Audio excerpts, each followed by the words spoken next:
Question 1. An investor owns 100 shares of XYZ stock, purchased at $45 per share, and currently trading at $55. To generate income and protect against a moderate decline in the stock's price, they decide to write an XYZ Jan 50 call option for a premium of $3. What is the maximum potential gain for this investor?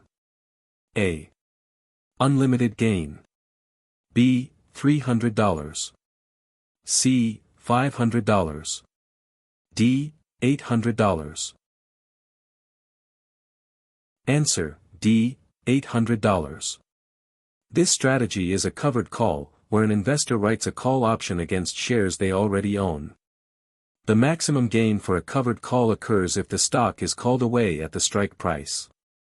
The maximum gain is calculated as the premium received plus any appreciation in the stock's price from the original purchase price up to the strike price. In this scenario: 1. Premium received, $3 per share x 100 shares equals $300. 2. Appreciation on stock if called away. The investor purchased the stock at $45 per share and it is called away at the strike price of $50. The gain on the stock is $50, $45, x 100 shares equals $5 x 100 equals $500. The maximum potential gain for this strategy is the sum of the premium received and the stock appreciation, $300, premium, plus $500, stock appreciation, equals $800. This gain occurs if the stock price is at or above the strike price, $50, at expiration, and the shares are called away. Question 2. Which of the following is the best characteristic of a general obligation, GO, bond? A. It is backed by a specific revenue-generating project. B. It is secured by the full faith, credit, and taxing power of the issuing municipality. C. It is subject to an additional bonds test to ensure debt service coverage. D. It is typically issued by private corporations with municipal backing. Answer: B. It is secured by the full faith, credit, and taxing power of the issuing municipality. General obligation, GO, bonds are considered a safer municipal bond investment because they are backed by the full faith, credit, and taxing power of the issuing municipality. This means the issuer pledges its entire tax base and revenue-raising ability to repay the debt, unlike revenue bonds which rely on specific project revenues. This broad backing makes GO bonds generally more secure, as a municipality can raise taxes or cut spending to ensure debt service payments. Understanding this distinction is crucial for assessing municipal bond credit risk. Question 3. An investor has a margin account with a market value of $20,000 and a debit balance of $12,000. If the FINRA maintenance margin requirement is 25%, by how much is the account restricted? A. $0. The account is not restricted. B. $2,000. C. $3,000. D. $5,000. Answer: B. $2,000. An account is restricted when the equity falls below the initial regulation T, Reg T, requirement, which is typically 50% of the market value. 1. Calculate current equity, market value, $20,000, debit balance, $12,000, equals $8,000. 2. Calculate Reg T equity requirement, 50% of market value equals 0, 50 * $20,000 equals $10,000. 3. Calculate restricted amount, since the current equity, $8,000, is less than the Reg T requirement, $10,000, the account is restricted by the difference, $10,000 to $8,000 equals $2,000. The FINRA maintenance margin requirement, 25%, is used to determine if a margin call is triggered, not for calculating the restricted amount. Thus, option B is correct. Question 4. A registered representative is recommending a variable annuity to a 75-year-old client who states their primary financial goal is capital preservation and accessing funds for potential short-term medical expenses. Which of the following statements is true regarding this recommendation? A. The recommendation is suitable because variable annuities offer tax-deferred growth. B. The recommendation is suitable if the client has sufficient liquid assets for short-term needs. C. The recommendation is likely unsuitable due to the client's age and short-term liquidity needs. D. The recommendation is suitable because variable annuities provide a guaranteed death benefit. Answer: C. The recommendation is likely unsuitable due to the client's age and short-term liquidity needs. Variable annuities are generally considered long-term investment vehicles, often with substantial surrender charges if funds are withdrawn early. For a 75-year-old client with a primary goal of capital preservation and short-term liquidity needs, a variable annuity is typically unsuitable. The tax-deferred growth benefits are diminished given a shorter investment horizon, and the illiquid nature and fees would likely conflict with their stated goals. Registered representatives must always prioritize the client's best interest and ensure recommendations align with their specific financial situation and objectives. Question 5. An investor wants to purchase Class A shares of a mutual fund. They learn that by investing $50,000, they would qualify for a lower sales charge, but they only have $45,000 to invest today. Which of the following might allow them to achieve the breakpoint discount? A. Exercising rights of accumulation within 90 days. B. Signing a letter of intent, LOI, to invest the additional $5,000 within 13 months. C. Selling another fund from the same fund family. D. Utilizing a breakpoint calculation based on their spouse's separate account. Answer: B. Signing a letter of intent, LOI, to invest the additional $5,000 within 13 months. A letter of intent, LOI, allows an investor to qualify for a breakpoint by agreeing to deposit the required amount over a specified period, typically 13 months. If the investor fails to meet the LOI, the shares purchased will be revalued, and the higher sales charge will be applied. Rights of accumulation, while allowing for breakpoints based on existing holdings, usually refers to the total value of shares already owned, not a future commitment. Understanding breakpoints and how to achieve them is crucial for investors seeking to maximize their returns by reducing sales charges. Question 6. A registered representative posts an opinion about an investment on their personal social media page, visible only to their friends. Which of the following best describes FINRA's view on this communication? A. It is considered an institutional communication because it is not accessible to the general public. B. It is considered retail communication and must be supervised and potentially approved by a principal. C. It is considered correspondence and is subject to post-use review. D. It is exempt from FINRA communication rules as it is a personal post. Answer: B. It is considered retail communication and must be supervised and potentially approved by a principal. FINRA considers any written, or electronic, communication that a registered representative makes available to more than 25 retail investors within any 30 calendar day period as retail communication. Even if limited to the friends on a personal page, if that network includes more than 25 retail investors, it falls under retail communication rules. This requires supervision by a principal and, in most cases, pre-approval, as well as record-keeping. The practical takeaway is that representatives must be extremely careful with all online communications, as they are subject to regulatory scrutiny. Question 7. An individual working at a broker-dealer receives material, non-public information about an upcoming merger. They use this information to purchase shares in one of the target companies before the public announcement. This action is considered A. Market manipulation. B. Front-running. C. Insider trading. D. Churning. Answer: C. Insider trading. Using material, Non-public information to trade securities for personal gain is strictly prohibited and constitutes insider trading. This practice undermines the fairness and integrity of the financial markets, giving an unfair advantage to those with privileged information. Both the person providing the information, tipper, and the person using it, tip-P, can face severe civil and criminal penalties, including fines and imprisonment. Adhering to strict ethical guidelines and regulatory rules regarding confidential information is paramount in the securities industry.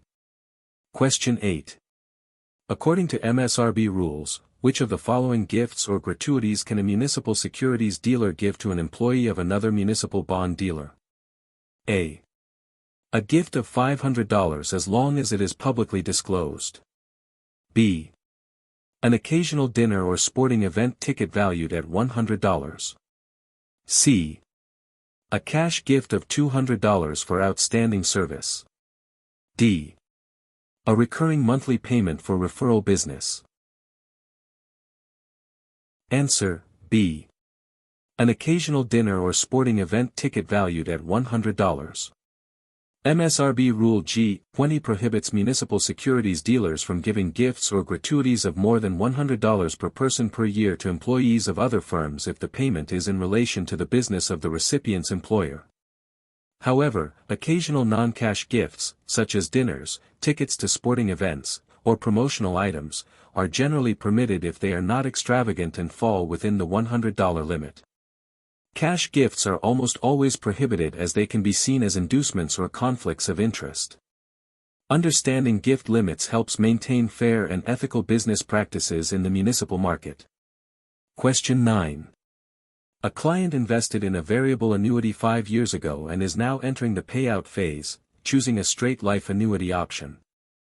What is the primary characteristic of this payout option? A.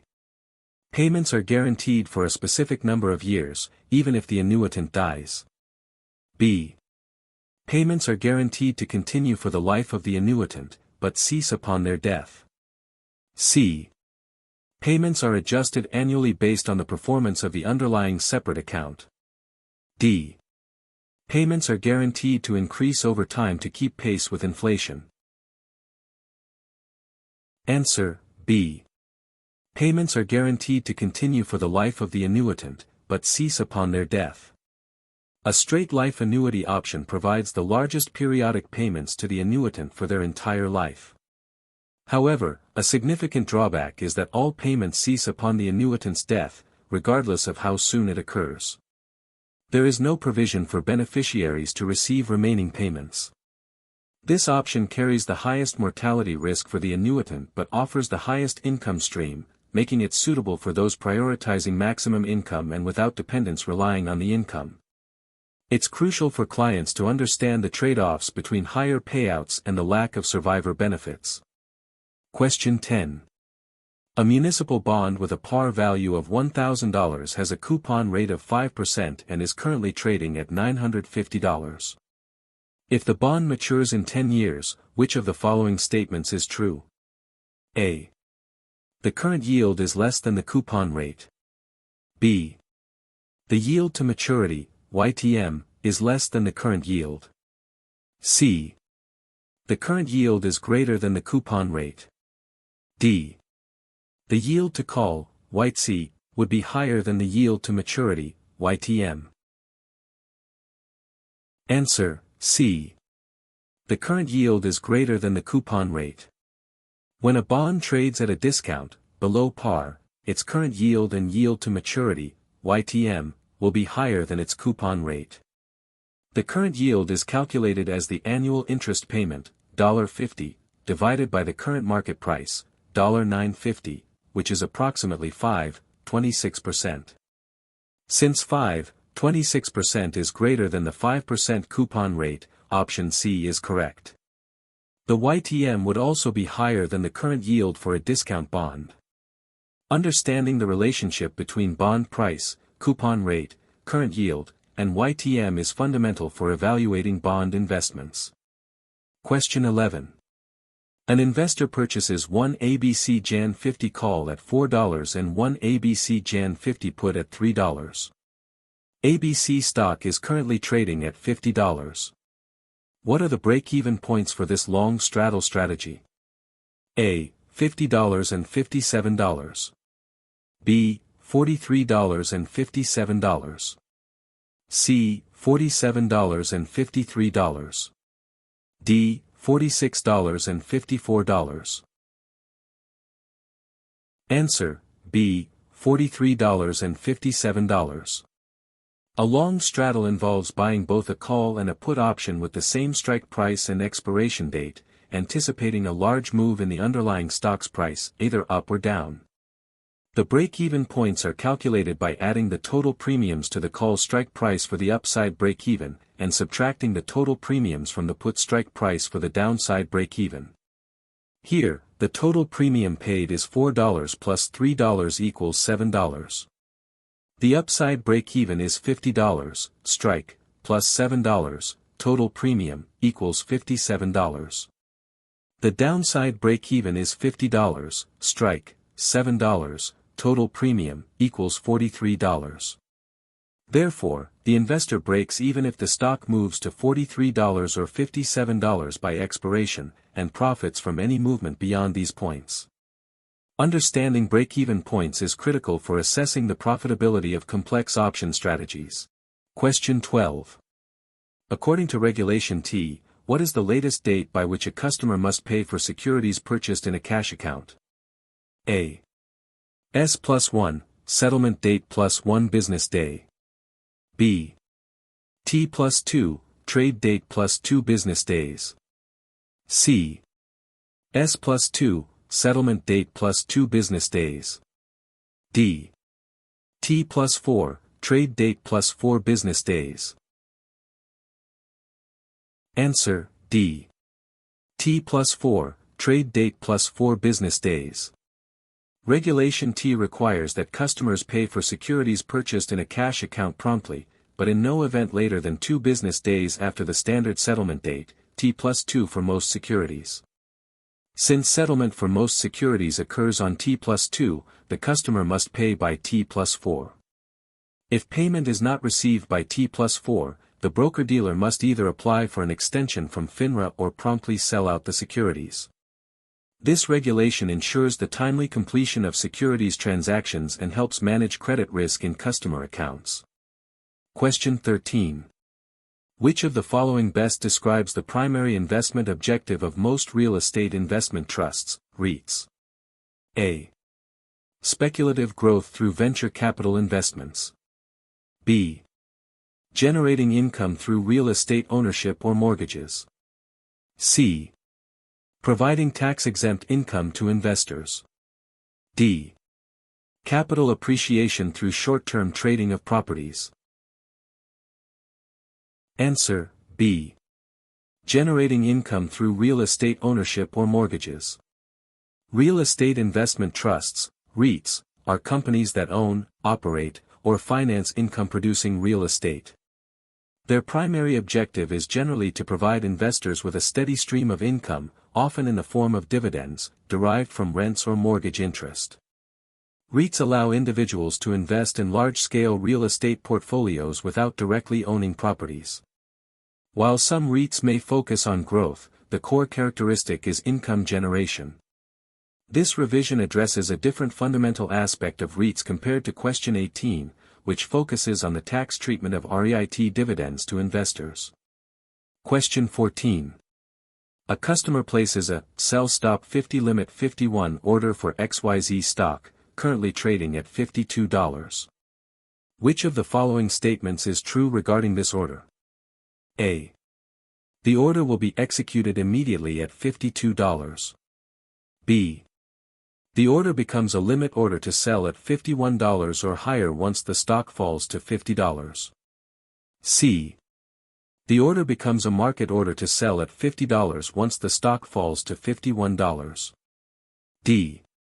The order will be executed at any price below $50. Answer: B. The order becomes a limit order to sell at $51 or higher once the stock falls to $50. A sell-stop limit order combines the features of a stop order and a limit order. When the stock's market price touches or falls below the stop price, $50 in this case, the order is activated and becomes a limit order. This activated limit order then instructs the broker to sell the shares at the limit price, $51, or higher. Therefore, the order will only be executed if the stock hits $50 or lower, and then can only be filled at $51 or above. This protects the investor from selling below $51 but risks non-execution if the market drops too quickly past $51 after hitting $50. Understanding the nuances of stop-limit orders is crucial for managing risk and execution price. Question 15. Which of the following disclosures is required for a customer before their first purchase of a penny stock? A. A copy of the broker-dealer's most recent audited financial statements. B. A prospectus detailing the specific penny stock being purchased. C. A risk disclosure document outlining the risks associated with penny stocks. D. An offering circular from the SEC. Answer: C. A risk disclosure document outlining the risks associated with penny stocks. Before a customer can make their first purchase of a penny stock, FINRA Rule 2230 mandates that they receive a risk disclosure document. This document, often referred to as a penny stock disclosure document, details the significant risks associated with these highly speculative, low-priced securities, such as lack of liquidity, price volatility, and potential for fraud. The customer must sign and return an acknowledgement that they received and understood the document. This ensures investors are fully aware of the heightened risks involved before engaging in penny stock transactions. Question 16. A company declares a 2-for-1 stock split. An investor owns 200 shares at $60 per share. After the split, what will be the investor's position? A. 100 shares at $120 per share. B. 200 shares at $30 per share. C. 400 shares at $30 per share. D. 400 shares at $60 per share. Answer: C. 400 shares at $30 per share. In a 2-for-1 stock split, the number of shares an investor owns doubles, and the price per share is halved, while the total market value of their investment remains the same. If an investor owns 200 shares at $60 per share, total value $12,000, after a 2-for-1 split, they will own 400 shares. The price per share will adjust to $30, $60/2. The total value of their holding will still be $12,000, 400 shares x $30. Understanding stock splits is important as they affect the number of shares, the price per share, and an investor's cost basis per share, without changing the total value of their investment. Question 17.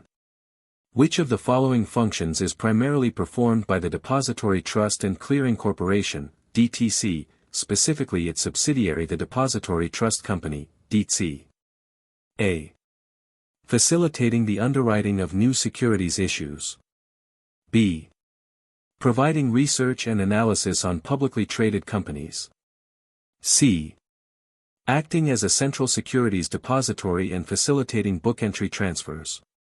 D. Regulating broker-dealers and enforcing securities laws. Answer: C. Acting as a central securities depository and facilitating book entry transfers. The Depository Trust Company, DTC, a subsidiary of the DTCC, is a central securities depository that holds securities in certificated and uncertificated, book entry, form for its participants, primarily broker-dealers and banks. Its primary function is to facilitate the clearance and settlement of securities transactions by immobilizing securities and transferring ownership through book entry changes, reducing the need for physical movement of certificates. This system significantly enhances the efficiency and safety of the U.S. financial markets. Understanding DTC's role is key to comprehending the mechanics of securities settlement. Question 18. Which statement regarding the taxation of dividends from real estate investment trusts, REITs, is generally true? A. REIT dividends are qualified dividends and taxed at preferential long-term capital gains rates. B. REIT dividends are tax-exempt if paid by a qualified municipal REIT. C. REIT dividends are generally taxed as ordinary income for most investors. D. REIT dividends are subject to a 20% flat tax rate. Answer: C. REIT dividends are generally taxed as ordinary income for most investors.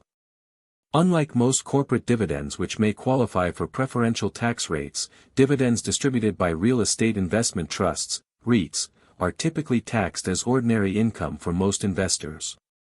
This is because REITs avoid corporate income tax by distributing at least 90% of their taxable income to shareholders, which is then taxed at the shareholder level.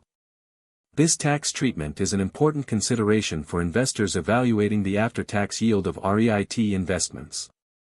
It's a common misconception that all dividends receive favorable tax treatment, making this a frequently missed point. Question 19. Which type of investment company issues redeemable shares, a fixed portfolio of municipal or corporate bonds, and typically has a low expense ratio? A. Open-end management company, mutual fundee. B. Closed-end management company. C. Exchange-traded fund, ETF. D. Unit investment trust, UIT. Answer: D. Unit investment trust, UIT. A unit investment trust, UIT, is characterized by a fixed portfolio of professionally selected securities, such as municipal or corporate bonds, with a specified termination date. UIT shares are redeemable directly with the trust at their net asset value, NAV, and they are not actively managed, leading to typically low operating expenses. Unlike mutual funds, the portfolio remains static. There is no ongoing buying or selling by a portfolio manager. Understanding the distinct characteristics of different investment companies is essential for advising clients on appropriate investment vehicles. Question 20. When analyzing a municipal issuer's financial strength, which of the following would be considered net direct debt? A. Total bonded debt of the municipality. B. Total bonded debt less any self-supporting debt. C. Total bonded debt plus unfunded pension liabilities. D. Total bonded debt plus overlapping debt. Answer: B. Total bonded debt less any self-supporting debt. Net direct debt refers to the total bonded debt of a municipality minus any debt that is self-supporting, such as revenue bonds whose debt service is paid by user fees. This calculation provides a clearer picture of the debt burden that must be supported by general tax revenues, making it a key indicator of a municipality's financial health. It excludes overlapping debt, debt of other overlapping political entities, and contingent liabilities like unfunded pensions, which are separate considerations. Understanding direct debt helps investors assess the risk of general obligation bonds. Question 21. An investor simultaneously buys one XYZ Jan 50 call for $5 and sells one XYZ Jan 60 call for $2. What is the maximum loss for this debit call spread? A. Unlimited loss. B. $300. C. $500. D. $1,000. Answer: B. $300. A debit call spread involves buying a call with a lower strike price and simultaneously selling a call with a higher strike price. The net debit paid is the maximum loss. In this scenario, the investor paid $500 for the long call and received $200 for the short call, resulting in a net debit of $300, $500, $200. Therefore, the maximum loss is the net debit paid, which is $300. This occurs if the stock price is at or below the lower strike price, $50, at expiration, causing both options to expire worthless. Understanding the maximum risk of spread strategies is critical for managing options portfolios. Question 22. Which of the following statements is true regarding securities lending for short sales? A. The lender of the securities must be the actual owner of the shares. B. The short seller must deposit 100% of the market value of the borrowed shares as collateral. C. The lender of the securities receives a fee or a portion of the interest earned on the collateral. D. Short sellers can only borrow shares directly from the issuing company. Answer: C. The lender of the securities receives a fee or a portion of the interest earned on the collateral. When securities are lent for short sales, the lender, typically an institutional investor or another brokerage firm, receives compensation for the use of their shares. This compensation can be a fee, a portion of the interest earned on the cash collateral provided by the borrower, or a rebate. The borrower, the short seller's broker-dealer, provides collateral, usually 100% or more of the market value of the borrowed securities, to protect the lender. This arrangement facilitates the market for short selling, allowing investors to profit from declining stock prices. Understanding securities lending is key to understanding how short sales are executed and financed. Question 23. A dispute arises between a customer and a broker-dealer involving an amount of $20,000. Under FINRA's Code of Arbitration, which statement is true regarding the arbitration process? A. The dispute must be heard by a panel of 3 arbitrators. B.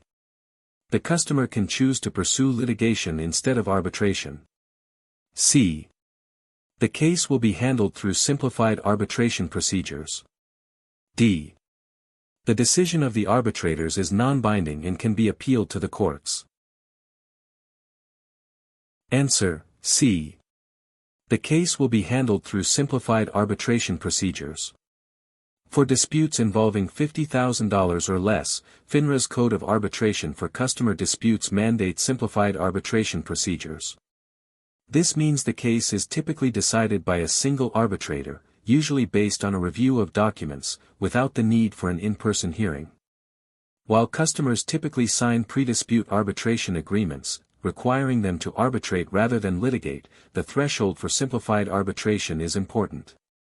The decision reached in arbitration is generally final and binding, with very limited grounds for appeal. Knowing these thresholds helps understand the dispute resolution process. Question 24. An investor is considering investing in a direct participation program, DPP, structured as a limited partnership.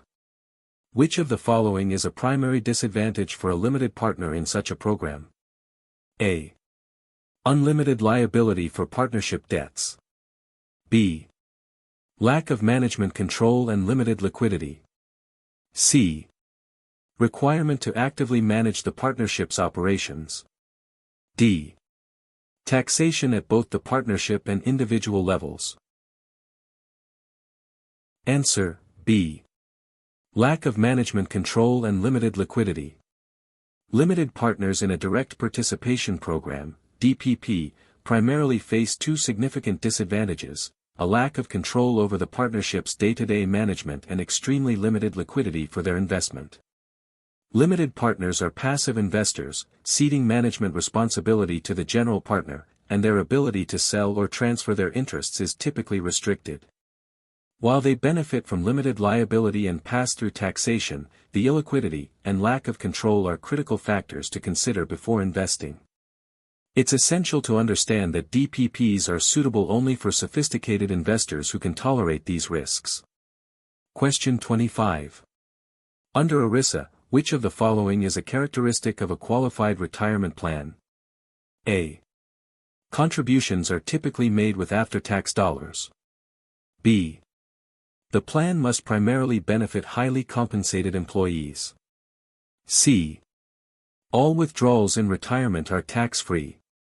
D. The plan must be established under a trust agreement. Answer: D. The plan must be established under a trust agreement. To be considered a qualified retirement plan under ERISA, the plan must generally be established under a trust agreement. This ensures that the assets are held for the exclusive benefit of the participants and beneficiaries, rather than for the employer. Qualified plans receive favorable tax treatment, such as tax-deductible contributions, for traditional plans, and tax-deferred growth. They must also meet non-discrimination rules, ensuring they don't primarily benefit highly compensated employees. Establishing a trust provides a legal framework for asset protection and proper plan administration, a key regulatory requirement. Question 26. According to the Securities Act of 1933, what is the prospectus delivery requirement for a non-exempt security when it is sold in the secondary market, if the issuer is not a reporting company, i.e., not previously listed on a national exchange, and the offering is not its initial public offering? A. Only upon request from the customer. B. Within 25 days of the effective date. C. Within 40 days of the effective date. D. Within 90 days of the effective date. Answer: C. Within 40 days of the effective date. For non-exempt securities issued by a non-reporting company, an issuer that was not previously listed on a national exchange and does not file reports with the SEC, a prospectus must be delivered to purchasers in the secondary market for a period of 40 days following the effective date, provided it is not the company's initial public offering, IPO. If it were an IPO of such a company, the prospectus delivery period would be 90 days. This requirement ensures investors receive material information to make informed decisions when trading these securities in the secondary market.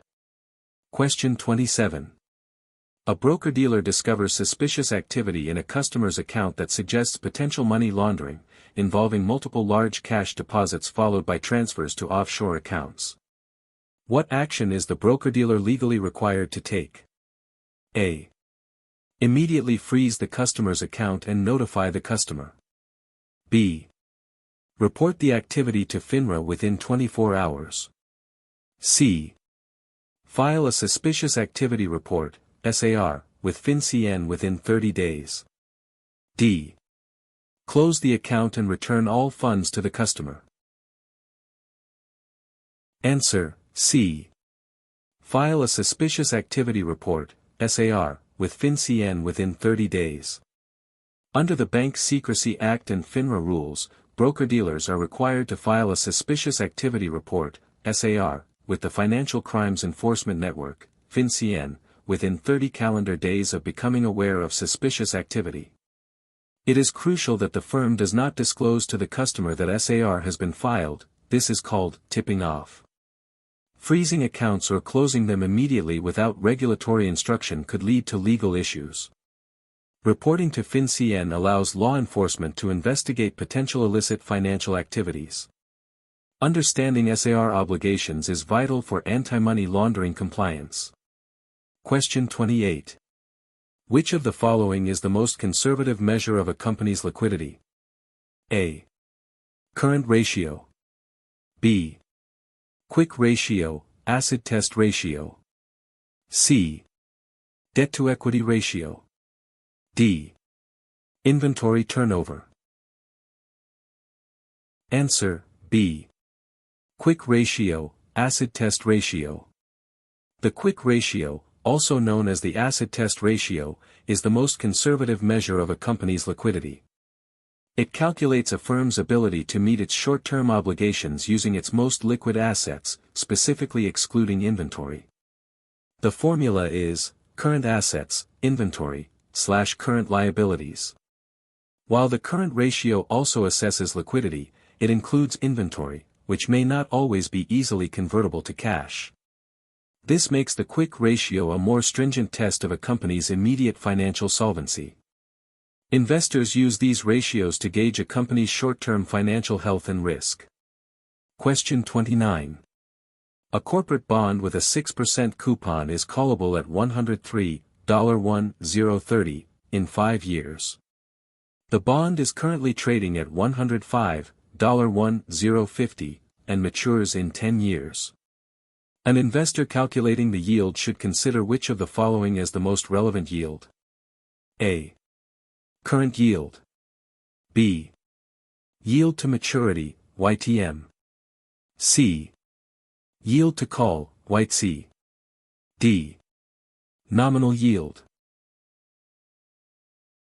Answer, C. Yield to call, White C. When a bond is trading at a premium, above par, and is callable, the yield to call, White C, is the most relevant yield to consider. This is because there's a higher probability the issuer will call the bond at the earliest possible call date to refinance at a lower interest rate, especially if current rates are lower than the bond's coupon. Calculating the YTC provides a more conservative and realistic return for the investor if the bond is called. For a premium bond, YTC will always be the lowest of all yield measures, YTC, YTM, current yield and nominal yield. Understanding this hierarchy is crucial for accurate bond analysis. Question 30. An investor, bullish on XYZ stock but concerned about a potential short-term dip, wishes to protect their existing long position. Which option strategy would be most appropriate? A. Writing an uncovered call. B. Buying a protective put. C. Selling a put spread. D. Buying a straddle. Answer, B. Buying a protective put. A protective put is an option strategy designed to protect an existing long stock position from a potential decline in price. It involves buying a put option on a stock already owned. If the stock price falls, the put option's value increases, offsetting some or all of the loss on the stock. This strategy provides a hedge, establishing a floor below which the investor's loss will not exceed, while still allowing for unlimited upside potential if the stock price rises. Understanding protective puts is crucial for investors looking to manage risk in their equity portfolios. Question 31. Which of the following is a key characteristic of exchange-traded notes, ETNs? A. They are mutual funds that trade on an exchange. B. They represent an undivided interest in a fixed portfolio of bonds. C. They are unsecured debt instruments that track an underlying index. D. They are subject to prepayment risk like mortgage-backed securities. Answer, C. They are unsecured debt instruments that track an underlying index. Exchange-traded notes, ETNs, are unsecured debt instruments issued by a financial institution, typically a bank. They are designed to track the performance of an underlying market index or strategy, minus fees. Unlike ETFs, ETNs do not hold any underlying assets. Instead, they are a promise to pay the index's return, meaning they carry issuer credit risk. Their value at maturity is based on the performance of the benchmark, but an investor could lose money if the issuer defaults. Understanding ETNs as debt instruments with embedded credit risk is crucial for assessing their suitability. Question 32. Under the Customer Identification Program, CIP, rules stemming from the USA Patriot Act, which of the following pieces of information is not typically required when opening a new account for a U.S. citizen? A. Name. B. Date of birth. C. Social Security number. D. Marital status. Answer, D. Marital status. The Customer Identification Program, CIP, mandated by the USA Patriot Act, requires financial institutions to obtain specific identifying information from customers to verify their identity. For a U.S. citizen, this typically includes their name, date of birth, residential address, and a taxpayer identification number, e.g., Social Security number. While other information may be collected for suitability purposes, marital status is generally not a required element for identity verification under CIP. Understanding these requirements is essential for firms to comply with anti-money laundering regulations and prevent terrorist financing. Question 33. Under SEC Rule 144, an investor holding restricted stock may sell the shares publicly after meeting specific conditions. Which of the following is a key condition for selling restricted stock by a non-affiliate? A. The investor must file a Form 144 with the SEC. B. The shares must have been held for at least 6 months. C.